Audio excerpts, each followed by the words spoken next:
welcome the Chairman of the Board of Peace, the President of the United States of America, Donald J. Trump.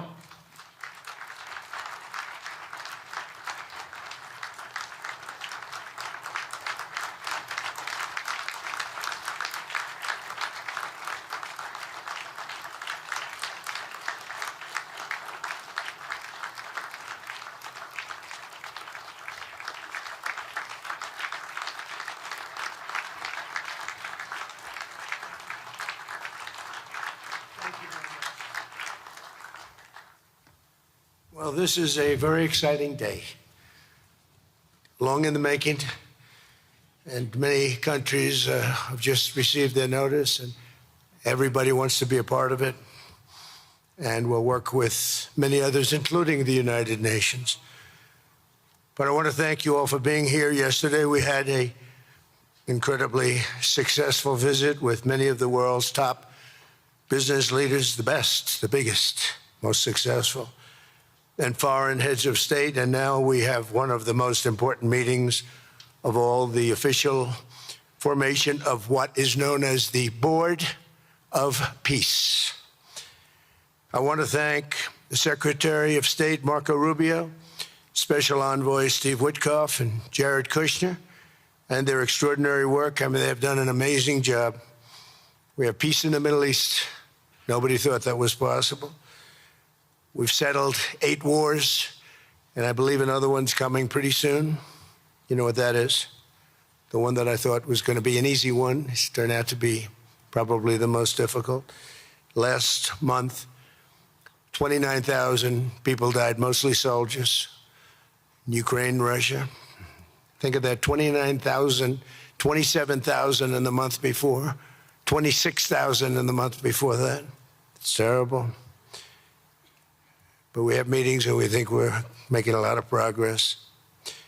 Thanks as well to Secretaries Scott Bessent, Howard Lutnick, and Chris Wright, U.S. Trade Representative, Jamieson Greer. They're all doing such an incredible job. Ambassador Callista Gingrich, who is here, doing a fantastic, really fantastic work. Thank you, Callista.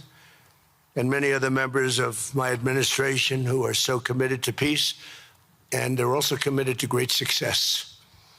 Very importantly, let me recognize the very first group of distinguished members of the Board of Peace. They will be introduced by name in just a moment. Caroline will be doing that introduction.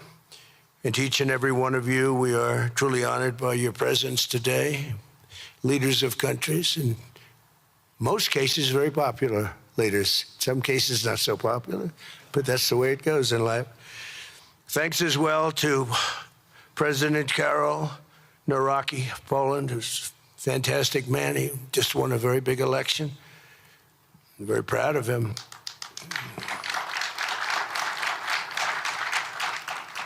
Amazing.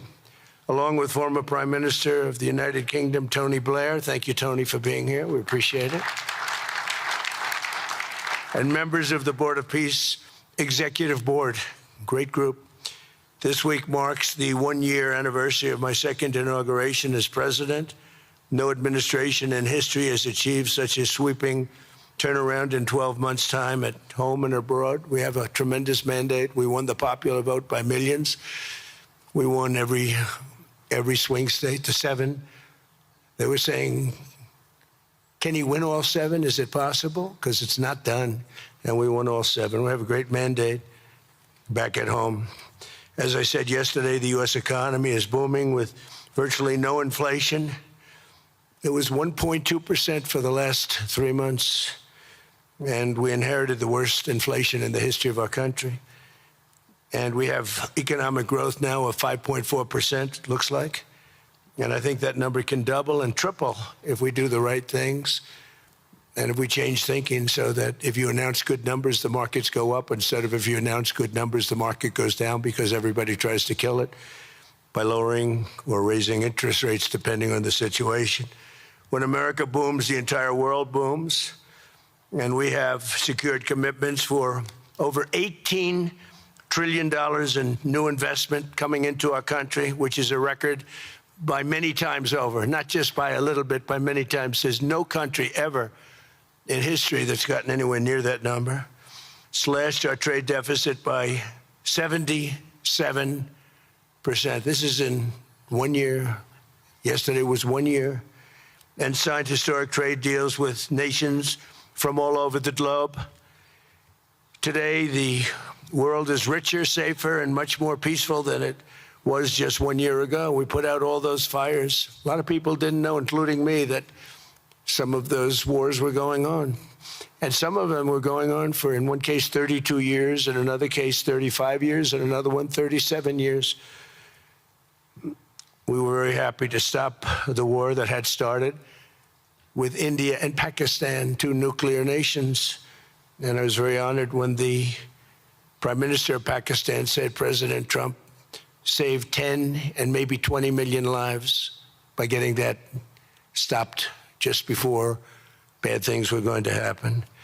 As president, I ended those 8 wars in 9 months, including Cambodia and Thailand. And by the way, many of the leaders are here. Kosovo and Serbia, the Democratic Republic of the Congo and Rwanda, Pakistan and India, Israel and Iran, Egypt and Ethiopia. We're working on that right now. I met yesterday with a very good general and a very good leader of Egypt. We're working on a dam that was built which precludes the Nile River from getting water. It's a little tough situation, but we'll get that settled. I really had it just about settled in my first term, and then we had a rigged election. Took me out of commission for a little while, but here I am back. We'll get it settled. But it's a pretty tough situation. A dam was built, and the water doesn't come down to the Nile. When I think of Egypt, I think of the Nile, but I think of the Nile with water in it. Armenia and Azerbaijan, a lot of these leaders have become my friends. They become my friends. They're here. And, of course, the war in Gaza, which is really coming to an end. We have little fires that we'll put out, but they're little. They were giant, massive fires, and now they're down to little fires, so we can put them out very easily. We have 59 countries that are involved in peace in the Middle East. Many of them not in the Middle East. They're near the Middle East, but they're not in the Middle East. And many have said that if Hamas doesn't do what they promised they would do, and I think they probably will, but they were born with rifles in their hands. They were literally born. The first day they had a rifle put into their hands, but they have to give up their weapons. And if they don't do that, it's going to be the end of them. But many countries have told me we want to go in and do it. And they really aren't countries that you traditionally think of as being involved in that. But that's a fire. Hezbollah in Lebanon, we have to do something about that. But these are, I call them remnants. They're small remnants compared to what it was before. It was massive, large, powerful countries fighting each other. In another great victory for the ultimate goal of peace, in June, we obliterated Iran's nuclear enrichment capacity with Operation, we call it Operation Midnight Hammer. It was midnight, it was dark, no moon, and every single one of those bombs from the B-2 bombers hit the air shafts and went deep into the earth and totally obliterated everything that they were doing. They were 2 months away from having a nuclear weapon. Can't let that happen. And Iran does want to talk, and we'll talk. We've also hit ISIS in Syria, and very strongly, as you know. In my first administration, I took out al-Baghdadi, the founder of ISIS, and he was trying to start it up again because due to the tremendous talent of General Raisin Kane, as I call him, he wiped out ISIS in a period of 3 weeks in my first term. You know, we had a great first term, but the second term is, I think, blowing it away, actually. But we took out ISIS, and we had, it was gone, but during the Biden administration, it formed again a little bit. We hit it very hard in Syria. And Syria, by the way, I spoke with the president, is making a lot of progress, tremendous progress, actually. We're very Happy about that. We took off all sanctions, which gives them a chance to breathe. And he is working very, very hard, and I think he's going to put it all together. So many things are happening, many good things. Threats to Europe and America, the Middle East, and other places are really calming down. It's a lot different than it was just 1 year ago. Just 1 year ago, the world was actually on fire. A lot of people didn't know it. And in Nigeria, we're annihilating terrorists who are killing Christians. We've hit them very hard. They've killed thousands and thousands of Christians. What's that all about? Much of this unprecedented success is possible because I rebuilt our military in my first term, and now we're making it even stronger. We have a budget of over $1 trillion this year, and next year we're going to $1.5 trillion. Our country's never done better economically. We're taking in numbers that we've never taken in, not only the fact that the investment is at 18 trillion plus, but our jobs numbers, everything is, I think, maybe better than ever before. I think you're going to see and a lot of you are investing in our country. I think you're going to be extremely happy with your investments. I think you'll see numbers like you haven't seen before. I also secured commitments from virtually all NATO allies to increase their defense spending to 5% of GDP. Everybody but Spain. I don't know what's happening with Spain. Why would they not do that? They want a free ride, I guess, huh? Every country but Spain increased to 5%. I don't know why. We're going to have to talk to Spain. With America's renewed attention to security of the Western Hemisphere, I've stopped the invasion on our southern border and designated the drug cartels as foreign terrorist organizations. And you probably saw that we've virtually stopped almost 100% all drugs coming in by water. And now we're going to stop them on land. The land is easy. The water is tough. But that's down now. I heard it just last night. It was 97. Now it's 98.1%. And we're trying to figure out who are the 2% that are willing to get onto those boats. I don't think they watch television or the news. But we've taken out almost 100% of all of the drugs coming into the United States by water. And now we'll, I think, very easily stop them on land. That's the easy part. We wanted to wait till the other was taken care of. And earlier this month, thanks to the unrivaled skill, power, and might of the U.S. military, we have the most powerful military in the world by far. We captured the outlaw dictator, Nicolas Maduro, and the people of Venezuela are very happy about it. And we're having great relationships with the new leaders of Venezuela. The relationships have been good.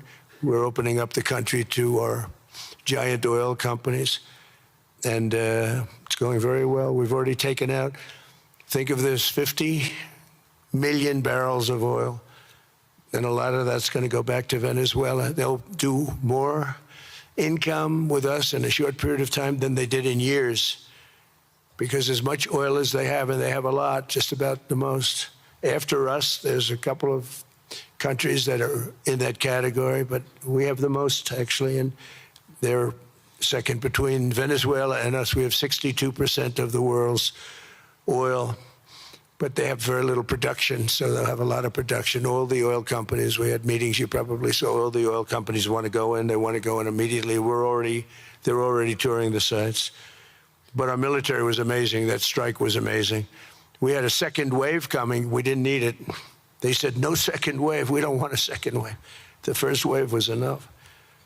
And of course, we're working to end the horrible killing in Ukraine, a war that should never have happened and would have never happened if I were president. That was not going to happen. I used to speak to Vladimir Putin about Ukraine, and it was the apple of his eye, but he would never have ever done it. Said, you can't do that, Vladimir. As part of this historic record of major peace initiatives, today we're announcing more details regarding the Board of Peace, so important. This board has the chance to be one of the most consequential bodies ever created, and it's my enormous honor to serve as its chairman. I was very honored when they asked me to do it. We had an idea to do it, and then they came, they said, you be the chairman. And but I take it very seriously. We have a great group of people and incredible young people that are leading it from within. It's running beautifully, started already. And every country, just about every country, wants to be a part of it. And we just sent out the letters a couple of days ago, and these are just the countries that are here. They happen to be in Davos. So we said, we'd be honored if you wanted to join us up on the stage. And it's really great. They're friends of mine. I think, let me see. Yeah, every one of them is a friend of mine. A couple, let's see, a couple I like, a couple I don't like. No, I like, actually, this group, I like every single one of them. Can you believe it? Usually I have about 2 or 3 that I can't stand. Usually I have 2 or 3 that I don't like. I don't find them up here. I like every one of these people. No, they're great people. They're great leaders. And the Board of Peace is composed of leaders, the top leaders in the world, actually. Last October, we released a plan for the permanent end to the conflict in Gaza, and I'm pleased to say that our vision was unanimously adopted by the United Nations Security Council late last year.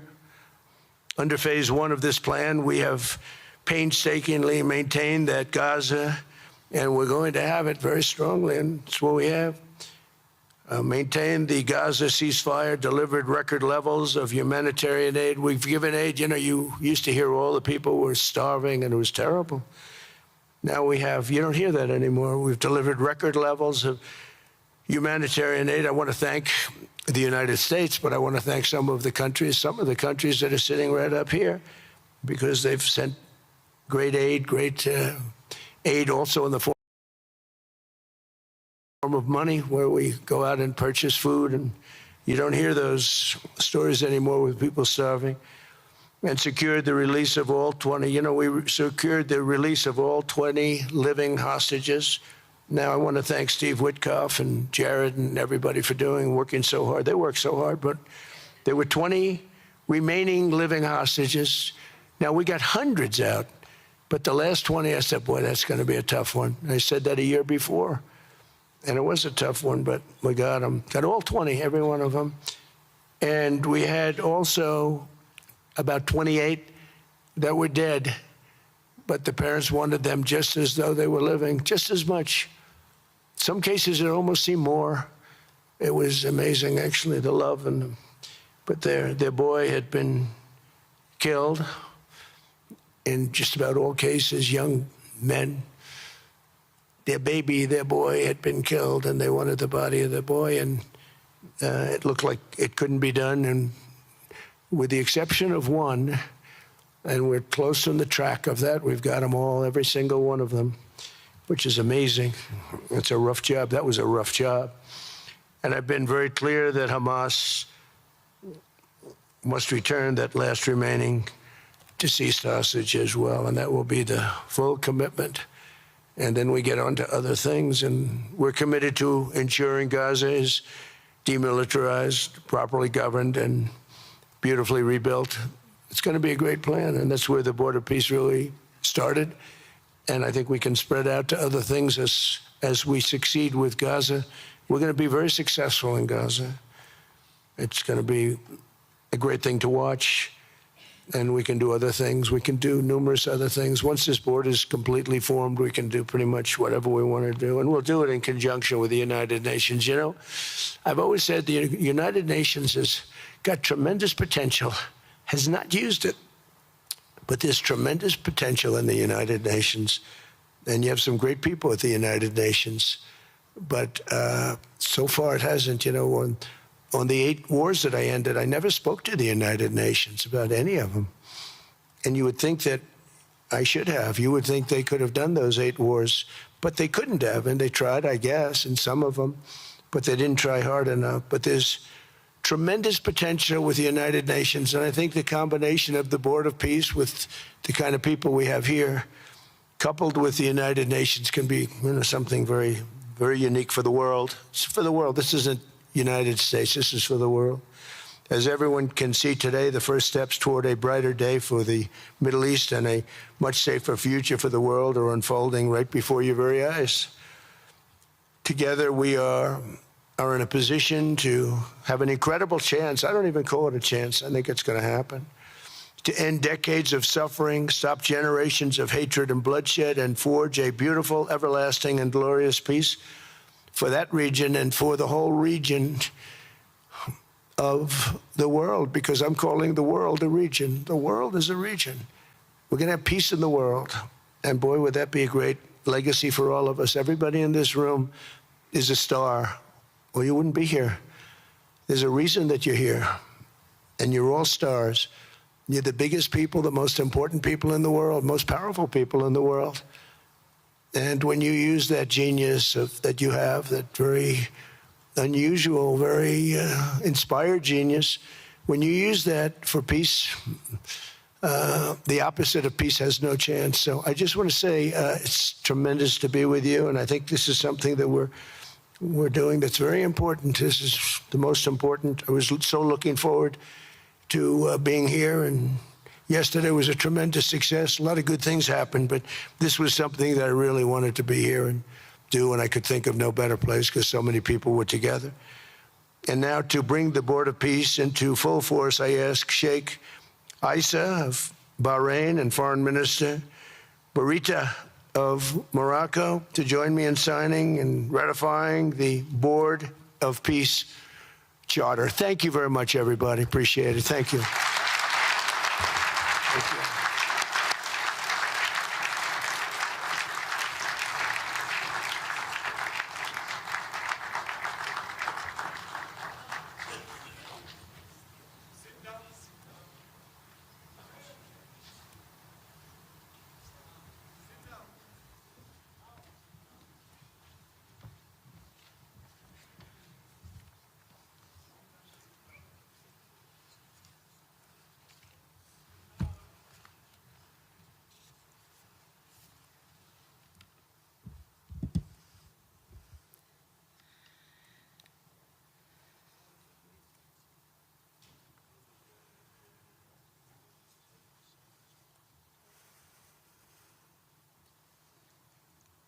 Okay.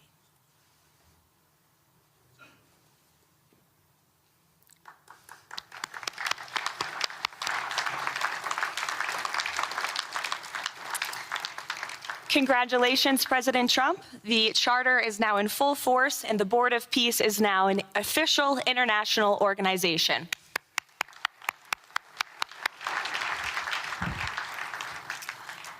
We will now continue the signing ceremonies, beginning with the President of Argentina and the Prime Minister of Armenia.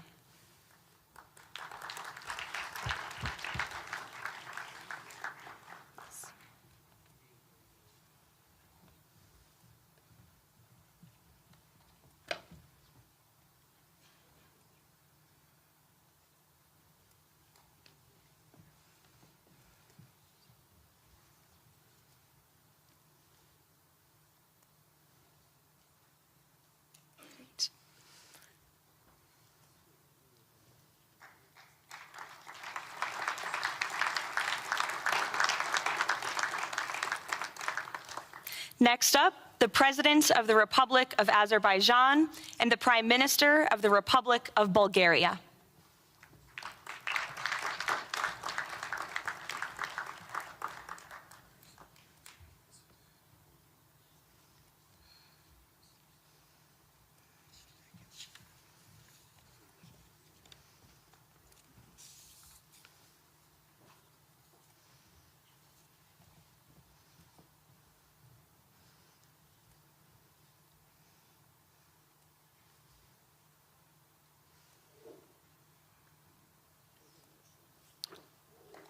Thank you.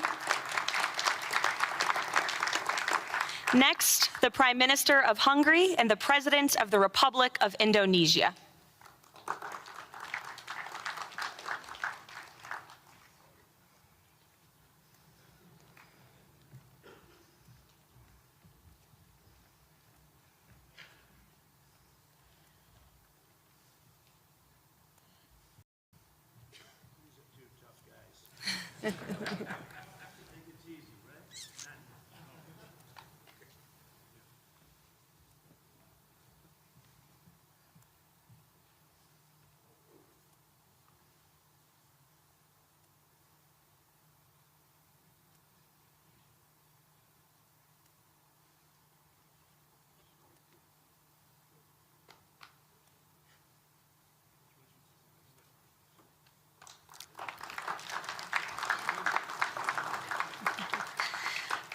Next, the Deputy Prime Minister of the Kingdom of Jordan and the President of the Republic of Kazakhstan.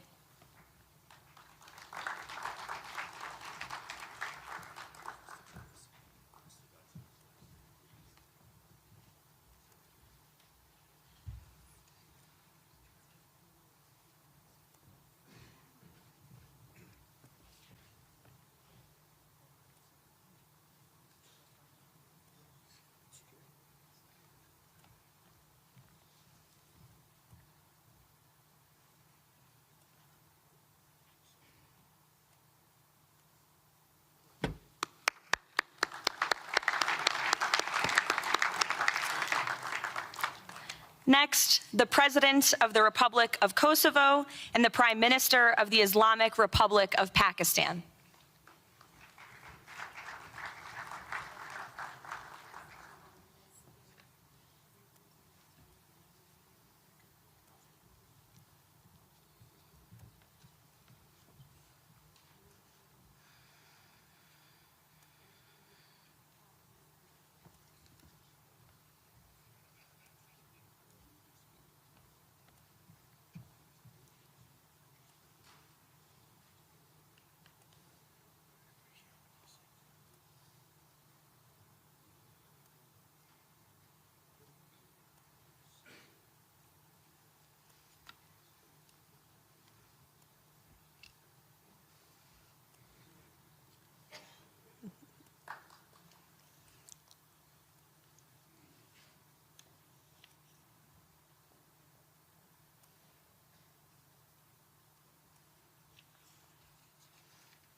That's it. Yes. Thank you.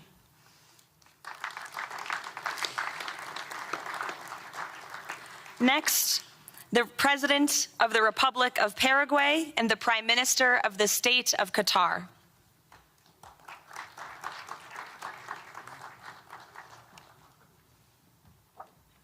Hello. Good. How are you?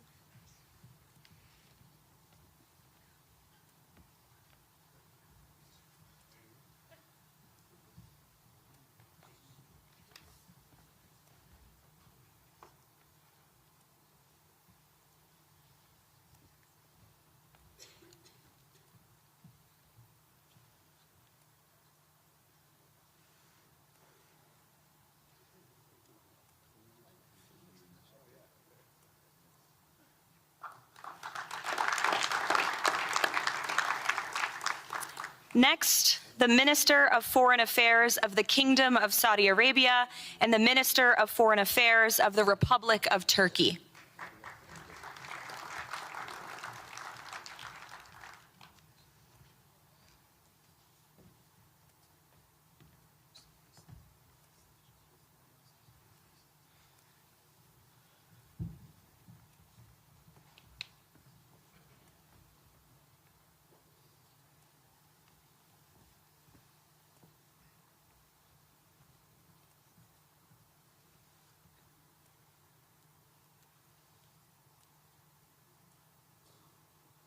Great.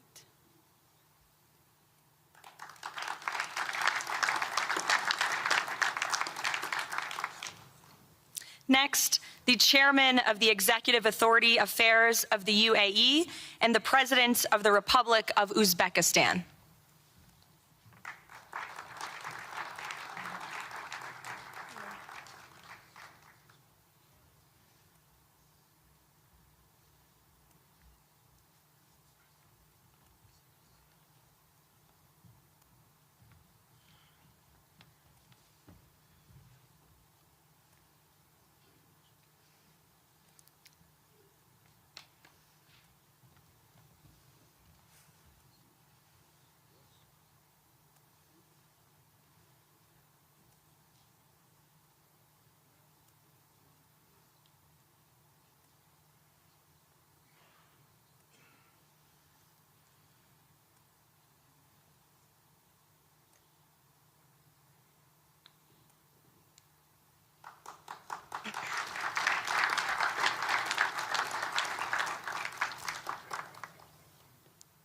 And last but not least, the Prime Minister of Mongolia.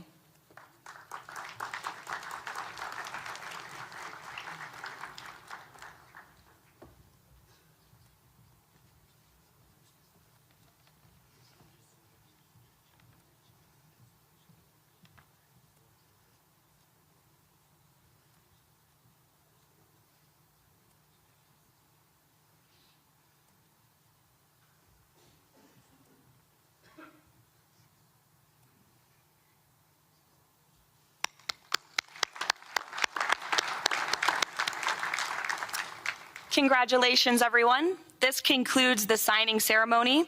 If President Trump and all of the Board of Peace members could please join the President around the table. The President is now going to sign the inaugural resolution that will resolve the Board of Peace's Gaza mandate per the United Nations Security Council Resolution 2803.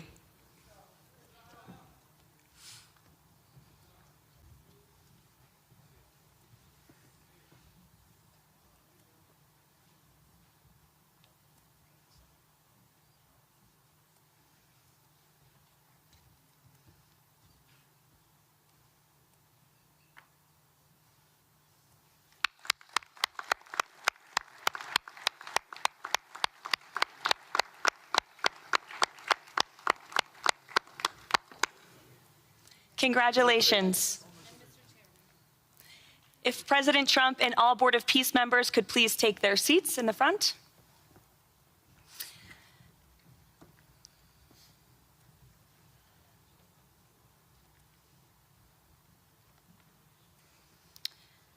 Now it is my honor to introduce the United States Secretary of State Marco Rubio, who will speak about President Trump and his accomplishments. Without further ado, Secretary Rubio.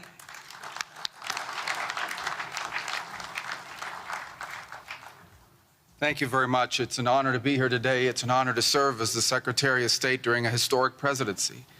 And it's a historic presidency because the President of the United States, Donald J. Trump, is someone who is not limited by what others say is possible or what others say is impossible. He's not limited by some of the things that have happened in the past, and he's willing to talk to or engage with anyone in the interest of peace, always putting the American people and our national security first, but understanding that in the world that we share with so many others, peace is paramount to all of us. We are here today because of President Trump's vision. If we go back just a few months ago, people thought what was happening in Gaza was impossible to solve.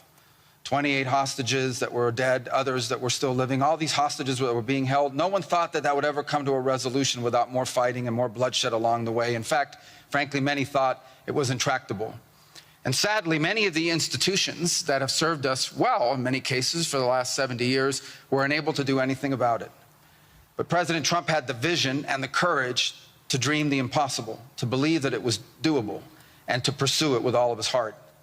And he was in that capacity assisted by an extraordinary team, and I think both Jared and Steve deserve a tremendous amount of credit, Jared Kushner and Steve Woodcock, for all the work they put in. And all of our partners here today. And now we have this Board of Peace, who I believe's possibilities are endless. Obviously, with a focus first and foremost on making sure that this peace deal in Gaza becomes enduring. And I know this president has it as his highest priority and will give it everything he has to make sure that this is successful. I also want to acknowledge the extraordinary leaders that are here today. This is not just a Board of Peace, this is a Board of Action. Just like President Trump is a president of action. A lot of times people like to give speeches. I've been to many of these forums, and they're not useless, and they're not, they have utility in many cases.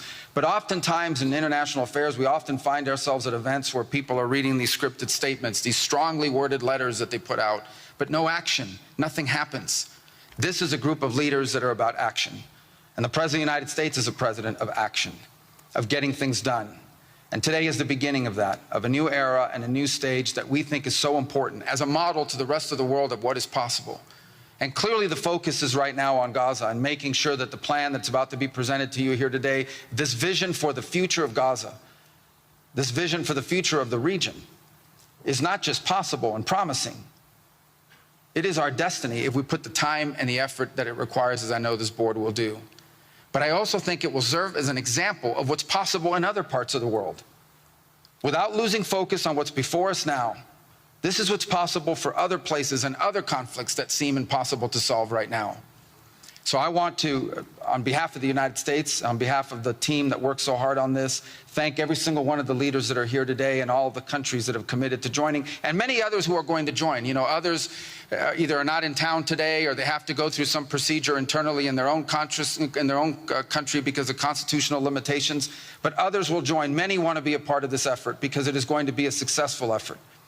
And you see it reflected here today among countries of different backgrounds from different parts of the world, majority Christian some, majority Muslim others, who've come together, in fact, former adversaries who have joined here as part of this Board of Peace. And all was possible, and I want to acknowledge this again, because of the vision and the drive of the President of the United States. So thank you all for joining us here today. We appreciate it very much.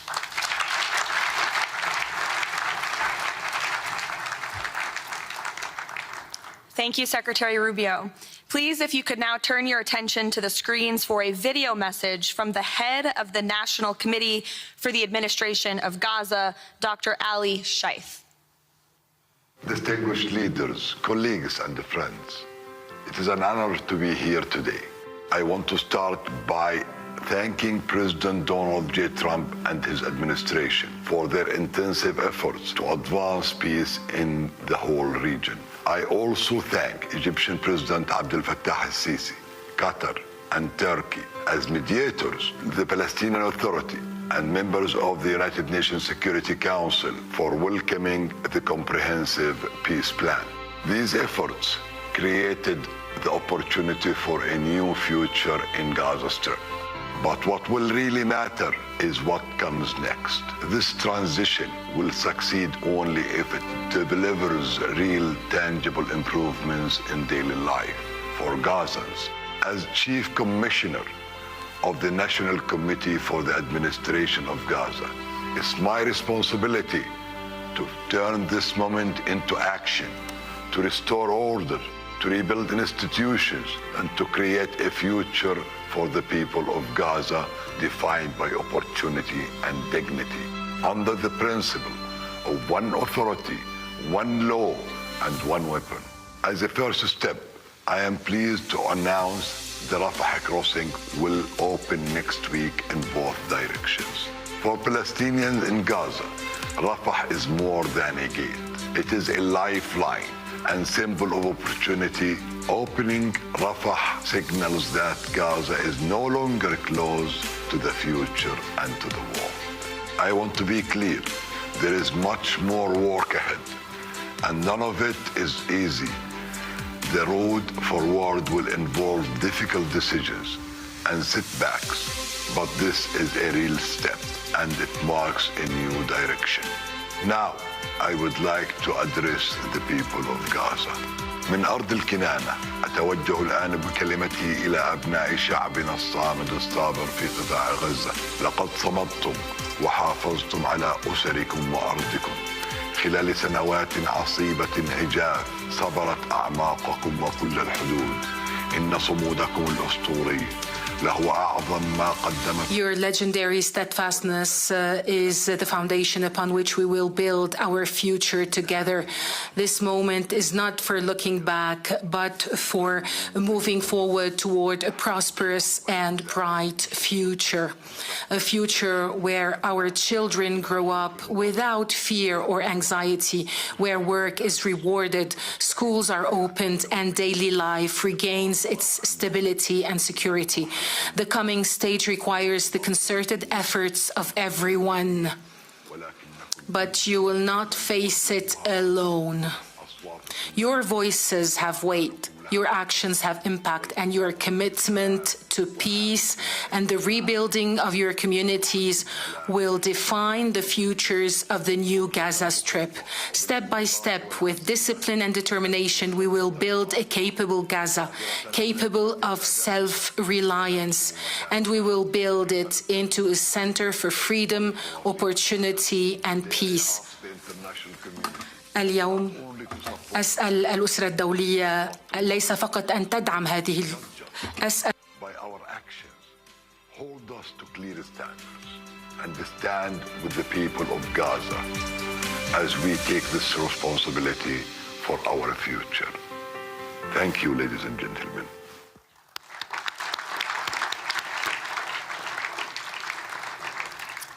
I now would like to welcome to the podium U.S. Special Envoy Steve Witkoff and Jared Kushner.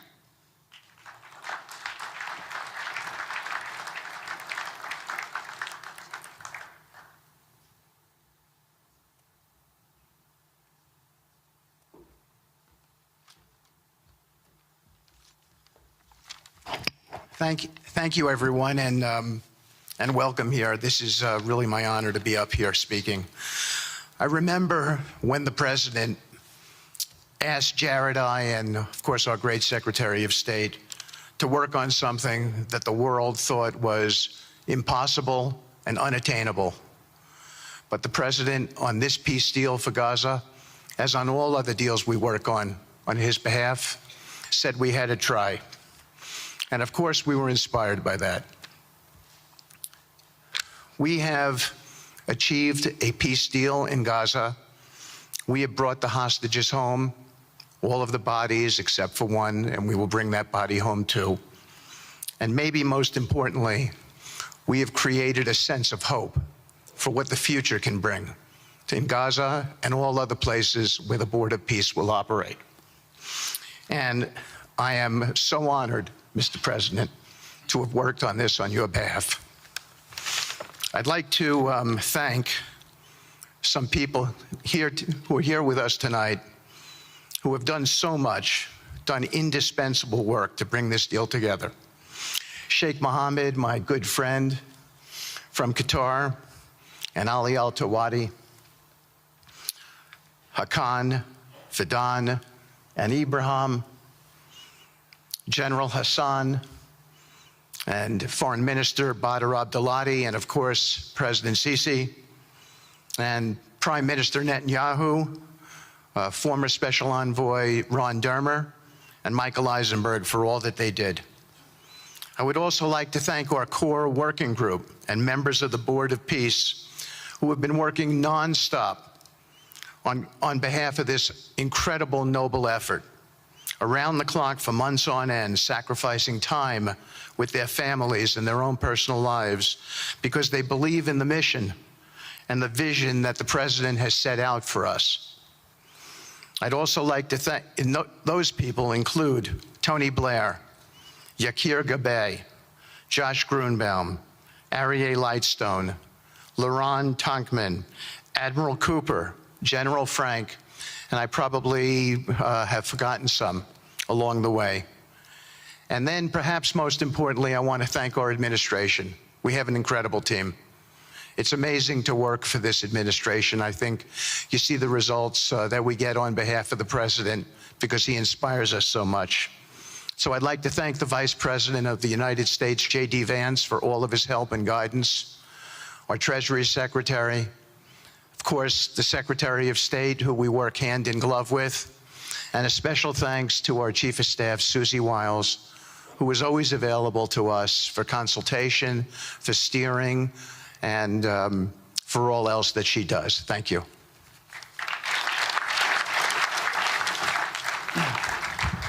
Thank you, Steve. And I have to say, one of the great honors for me of being able to work on this has been working with Steve, who really is as brilliant as he is. His heart is tremendous. He's a lot of fun to be with. And even in some of these, very difficult moments where we didn't think things were happening, working together really was an amazing treat. I'm going to go now today just through a couple quick slides just to show you the progress that's been made in the last couple months. It was just over 100 days ago that we got the final deal done, and everyone was celebrating and joyous about the hostages coming home and the end to this long war that nobody thought was possible. And Steve and I were panicking, saying, what do we do next? How do you implement peace? And as you guys know, peace is a different deal than a business deal because you're changing a mindset. And in Israel, there was 2 years of very intense war. For the people in Gaza, there was more than just 2 years of war. They had 20 years of hopelessness, being ruled by a terrorist organization. For the people in the Middle East, their hearts were pulled by this. And throughout the entire world, it really was weighing on us. And so we needed to think about, what do we do next? How do we change the habits? How do we change the behaviors? And we really got to work right away. And the team that Steve thanked, including the White House team and the team, the volunteers. It's really been an incredible effort, very entrepreneurial, and we really did it in the way. I've been working now with President Trump for 10 years on politics, and what continues to amaze me is that he always takes a first principles approach and says, what's the most optimal outcome?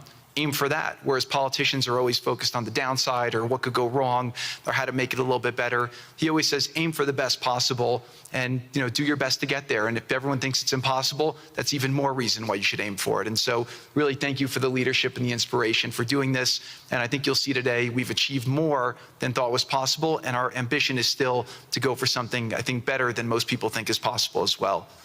So let's see if these things work. They never usually work. Good.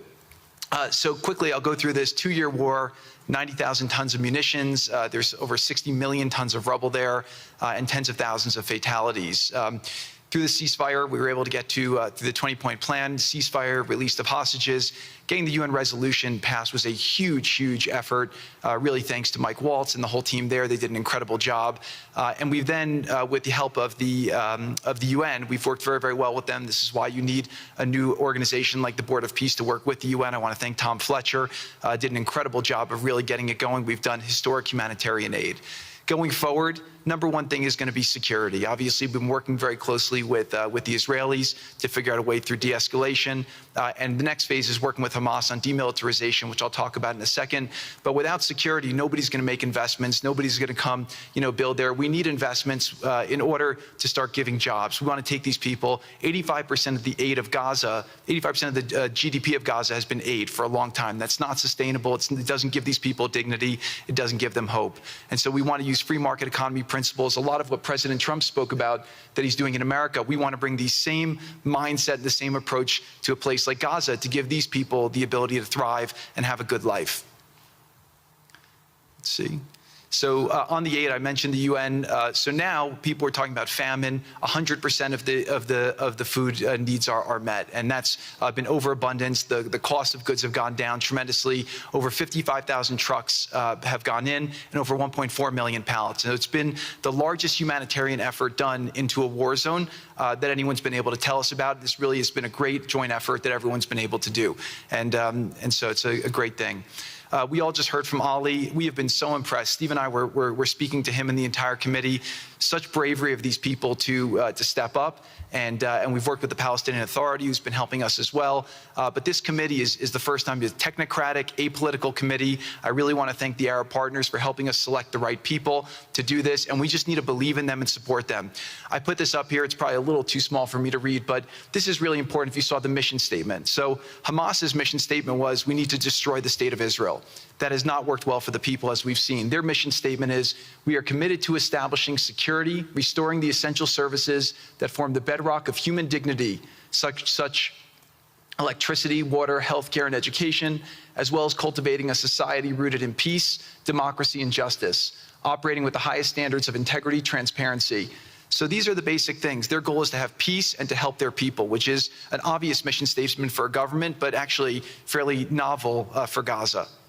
So we did a master plan. We brought in, I thank Yakir Gabay, who's one of the most successful real estate developers and brilliant people I know. He's volunteered to do this, not for profit, really because of his heart. He wants to do this. And we've developed ways to redevelop Gaza. Gaza, as President Trump's been saying, has amazing potential. And this is for the people of Gaza. We've developed it into zones. In the beginning, we were toying with the idea of saying, let's build a free zone, and then we have a Hamas zone. And then we said, you know what, let's just plan for catastrophic success. Hamas signed a deal to demilitarize. That is what we are going to enforce. People ask us what our plan B is. We do not have a plan B. We have a plan. We signed an agreement. We are all committed to making that agreement work. There's a master plan. We'll be doing it in phasing. In the Middle East, they build cities like this in 2-3 million people. They build this in 3 years. And so stuff like this is very doable if we make it happen. Rafah will start with. This will show a lot of workforce housing. We think this could be done in 2-3 years. We've already started removing the rubble and doing some of the demolition. And then New Gaza. It could be a hope, it could be a destination, have a lot of industry, and really be a place that the people there can thrive, have great employment. Once this starts going, we think there should be 100% full employment and opportunity for everybody there. And we have a lot of data on what can be, but we think that this really gives the Gazan people an opportunity to live their aspirations. But it all starts with security, and it all starts with governance. Final note I'll just say on the Board of Peace, which is that all the lessons we're doing is we're basically studying the best practices from all over the world, and we're watching who does education the best, who does healthcare delivery the best. All of these things it's not secret IP. All this is IP that the Board of Peace is going to make public, and we want to encourage all the countries to be able to follow these best practices. A lot of the things that President Trump is doing in America, if they're working, we should all be copying them. If we find what's working in other countries, we should be copying them too. And so what the Board of Peace will have the ability to do if we're successful with Gaza is really show how do you do peace implementation, which is something that when we got this deal done, we didn't really find too much expertise or know-how on how to do it. So as we're creating this system, hopefully it's something that we can just document these learnings and make them available to all else who want to use them in the future. So demilitarization, this is something we're starting now that we have a new government in Gaza. This government will be working with Hamas on the demilitarization to really take the principles that were agreed to in the document to the next phase, and hopefully that will be successful. Without that, we can't rebuild. So if Hamas does not demilitarize, that will be what holds back Gaza and the people of Gaza from achieving their aspiration, and that's very important. So the next 100 days, we're going to continue to just be heads down and focused on making sure this is implemented. We continue to be focused on humanitarian aid, humanitarian shelter, but then creating the conditions to move forward. So thank you. Final point I'll just make is this is really only possible because of the work of so many people and President Trump's great leadership. But a lot of you have been asking, how can we help? So the countries have all been incredibly generous. We'll be doing the first conference where we'll announce a lot of the contributions that will be made in a couple weeks in Washington. From the private sector, there'll be amazing investment opportunities. I know it's a little risky to be investing in a place like this, but we need you to come, take faith, invest in the people, try to be a part of it. And then finally, I'll just talk to people on the media and on the social media, which is, this deal only happened because we worked with Israel, we worked with Turkey, we worked with Qatar, we worked with Saudi, we worked with Egypt. I mean, everyone worked together. We worked with UAE. We all worked together to make this happen. I see a lot of people trying to escalate, criticizing Israel or Israelis criticizing Turkey or Qatar. Just calm down for 30 days. I think that the war's over. Let's do our best to try working together. Our goal here is peace between Israel and the Palestinian people. Everyone wants to live peacefully. Everyone wants to live with dignity. Let's put our efforts towards promoting those who are doing the work to build this up, like Ali and his committee. Let's focus on the positive stories, and let's just calm down, turn a new chapter, and if we believe that peace is possible, then peace really can be possible. So we're going to continue to work every day. We need all of your help to do it. And again, I just really want to thank President Trump for his leadership in doing this. This would not have been possible without your commitment to this. Everyone thought it was impossible to end this war. You never gave up. You never stopped. Every time there was a setback, you told us to try harder. You gave us different ideas. And we've made several impossible things happen just in Gaza to date, and there's no reason why we shouldn't be able to make even more impossible things happen. So really thank you for your amazing leadership.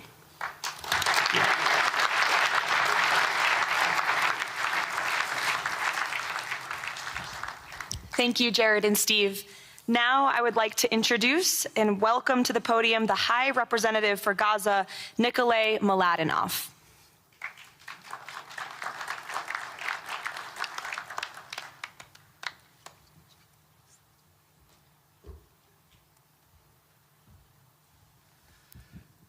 Mr. President, it's a great honor and a massive responsibility for me, for my team, for all of us to be here with you to begin this journey.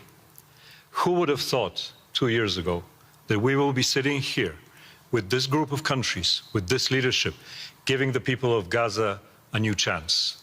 Who would have thought that last Friday I would be sitting, Mr. President, in Cairo with an amazing group of Palestinian technocrats, people who you don't see on the news, people who are not media personalities, but who are experts, who are committed to giving their people a chance in life. And this is what this is all about. For too long, Gazans, Palestinians, and Israelis have lived with conflict, with death, with destruction. Now, the page turns. And whether the page turns successfully really depends on all of us. We have the ingredients for it. We have the leadership of the United States and President Trump. We have a great group of countries joining the Board of Peace and more to come. We have a fantastic Palestinian team on the ground, and we must make it work. Our partnerships are there, our plans are in place, and we need your support. And finally, I look to all of you who are in this room and who are watching this meeting from their screens at home or in their offices. Please put away your talking points for a minute. Please put away your fears. Please put away your concerns. Please stop listening to the rumors and to the gossip. Focus on what we have to do today, because the future of 2 million Palestinians is at stake, and if we give them a chance, we will do more than that. We will create opportunities for 1 billion people who live in the Middle East and beyond, and who are responsible, also who want to see transformation and a chance in life for the future. So please join us on this journey, join the Board of Peace, and join us in supporting this excellent initiative. And thank you again, President Trump and the United States, for taking this decisive leadership forward.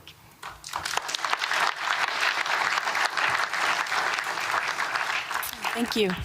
President Trump, would you like to make some concluding remarks?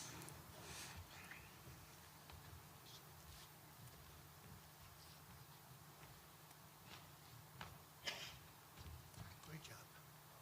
Great job. Well, I just want to tell you it's all happening. And one of the first things I said when we really got involved in this project, and it's a big one, but it's very doable, I said to Jared and Steve and some of the other folks, including Larry Fink, and congratulations on the great success. The two of you have done a fantastic job. This is bigger and better than ever. We usurped some of your time for a very important reason, and you understand that better than anybody, and we appreciate that you're here very much. Thank you both very much. But I said that, you know, this is a great location. It all begins, see, I'm a real estate person at heart, and it's all about location. And I said, look at this location on the sea. Look at this beautiful piece of property, what it could be for so many people. It'll be so great. People that are living so poorly are going to be living so well. But it all began with the location. That's the vision. They look out on the waters, and very few places are like it. So we put together a team that's outstanding, a team that's done it before, a team that I think has done tougher jobs. If you want to know the truth, we've done some tough jobs. And we continue to. As far as the United States is concerned, we're behind it. And the United States has never been stronger, never been bigger, better. It's doing really well. You see that, building thousands of businesses, plants, factories all over the United States are right now under construction. Nobody's ever seen anything like it. And this is just an honor to be involved with this, and to be involved with the great people in this room and the great leaders that are sitting on stage. We thank you very much. And we have many others that have signed up, and they all want to be members of the Board of Peace, because it really will be important. This is not going to be a waste of time. We waste so much time on things that never happen. This will happen, and it's already happening. Thank you very much, everybody. It's a great honor to be with you. Thank you. Thank you.